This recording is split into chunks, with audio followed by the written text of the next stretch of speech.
వాళ్ళు కాస్త ప్రొద్దునే రాగి జావ తాగటం, ప్రొద్దునే ఓట్స్ పాలల్లో కలుపు తీసుకోవటం, ఇలాంటి మంచి పనులు కొంతమంది చేస్తూ ఉన్నారు. కానీ ఓట్స్ తీసుకోవటం అనేది, రాగి జావ తీసుకోవటం అనేది ఆరోగ్యానికేమీ హాని కాదు. మీరు ఈ రెండిటి అలవాట్లు చేసుకోవటం ద్వారా మీకు ఆరోగ్యానికి మేలు జరుగుతుంది. ఎలాగో తెలుసా? మీ చేత ఇడ్లీ దోశలు, పూరీ పెసరట్లు మానిపించాయి రాగి జావ, ఓట్స్. ఇవి తీసుకునేవారు, అవి తినరు.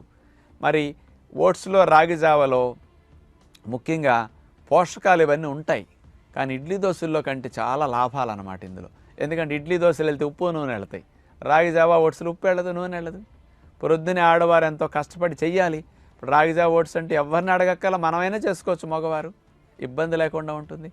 అందులో ఇడ్లీ దోశల్లో ఫైబర్ ఏముండదు, ఓట్స్లో, రాగి జావలో మంచి ఫైబర్ ఉంటుంది. అందులో కాల్షియం ఉండదు ఇడ్లీ దోశలు, ఉప్మా పెసరట్లో. కానీ ఇందులో రాగి జావ, ఓట్స్లో మంచి కాల్షియం